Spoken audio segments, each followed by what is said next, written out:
नमस्कार दोस्तों, स्वागत है आप सभी का बीपीएससी अड्डा के डेली एमसीक्यू सीरीज में। यह सीरीज आपके पीसीएस एग्जाम के अलावे एसएससी, रेलवे, सीटेट जैसे एग्जामों में मददगार होगा। तो चलिए देखते हैं आज का प्रश्न। आज का हमारा पहला प्रश्न है, भारतीय सेना के द्वारा एक आधुनिक मैसेजिंग एप्लीकेशन का शुभारंभ किया गया है, इसका नाम क्या है?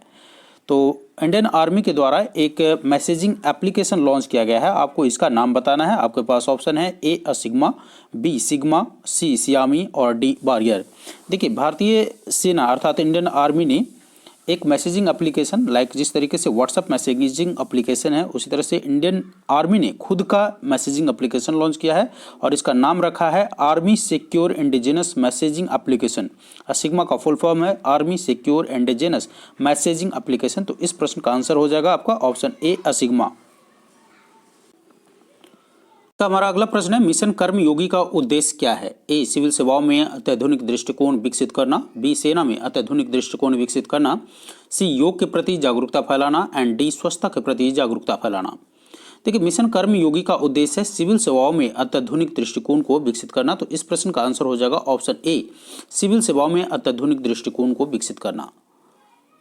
आज का अगला प्रश्न है, भारत किस अवधि के लिए पहली बार उज्बेकिस्तान के बाद संघाई सहयोग संगठन की अध्यक्षता संभालेगा?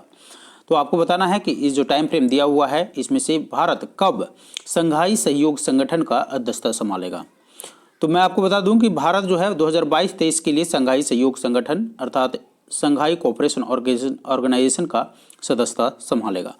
तो ये अध्यक्ष बनेगा भारत 2022-23 के लिए।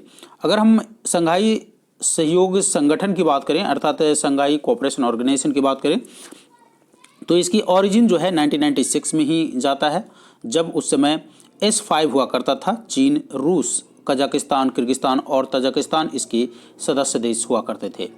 तो आप इसको कह सकते हैं कि एससीओ का जन्म 1996 में संघाई 5 के रूप में जाना जाता था। लेकिन एससीओ, अगर एससीओ बात करेगा, एससीओ के पहले ये संघाई 5 था। जब चीन, रूस, कजाकिस्तान, किर्गिस्तान, तजाकिस्तान था, तब ये संघाई 5 के नाम से जाना जाता था। लेकिन जब उज्बेकिस्तान इसमें शामिल हुआ अर्थात संघाई 5 में जब उज्बेकिस्तान शामिल हुआ, तब से इसको एससीओ के रूप में जाने लगा।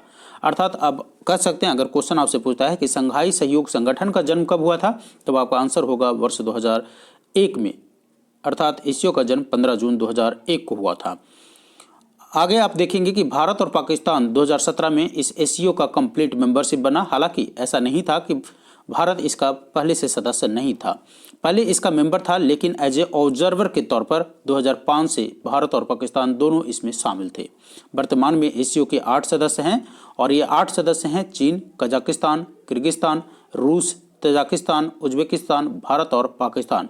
अर्थात S5 प्लस उज्बेकिस्तान 6 हो गए और भारत और पाकिस्तान मिलाकर दोनों S8 आप कह सकते हैं। अर्थात संघाई सहयोग संगठन के वर्तमान में 8 सदस्य हैं। इसके अलावा इसके 6 डायलॉग सहयोगी भी हैं। डायलॉग सहयोगी में Armenia, Azerbaijan, Cambodia, Nepal, Sri Lanka और तुर्की है।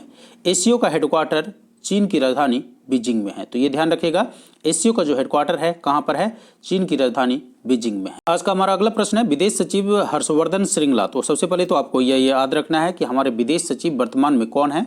तो हर्षवर्धन श्रृंगला हैं। किस देश के 2 दिन के दौरे पर गए हैं? तो ये 4 देश आपको सामने दिया हुआ है, आपको बताना है कि इनमें से किस देश के 2 दिवसीय दौरे पर हमारे विदेश सचिव हर्षवर्धन श्रृंगला गए हैं। ए बांग्लादेश, बी नेपाल, सी म्यांमार और डी चाइना। तो विदेश सचिव हर्षवर्धन श्रृंगला म्यांमार के 2 दिन के दौरे पर गए हैं। आइए हम देखते हैं म्यांमार के बारे में। जैसा कि आप सभी लोगों को पता है कि फरवरी में सेना ने वहाँ की सरकार अर्थात आंग सान सू ची को हटाकर सैन्य सरकार सत्ता संभाल लिया और विदेश सचिव का सेना की सत्ता संभालने के बाद यह पहली म्यांमार यात्रा है। उन्होंने इससे पहले 2020 में म्यांमार की यात्रा की थी। म्यांमार का अगर हम भारत के बारे में बात करें तो म्यांमार भारत का एक पड़ोसी देश है और भारत के साथ इसका सीमा की अगर हम बात करें तो 1640 किलोमीटर का सीमा लगता है। आप यहाँ मैप में देख सकते हैं, भारत के नॉर्थ ईस्ट जो स्टेट है वो टच करता है म्यांमार के साथ। तो म्यांमार के साथ भारत का जो सीमा है 1640 किलोमीटर टच करता है। वही म्यांमार का कैपिटल है नैपिदा। म्यांमार का लार्जेस्ट सिटी है यंगून और रिलीजन वहाँ का है बुद्धिज्म, मोस्टली बुद्धिज्म है यहाँ। 87.9% म्यांमार में बुद्धिज्म है और करेंसी है यहाँ का क्या। तो इतनी चीज़ें आपको ध्यान रखनी है। तो आज के इस वीडियो में बस इतना ही, फिर मिलते हैं नेक्स्ट डे।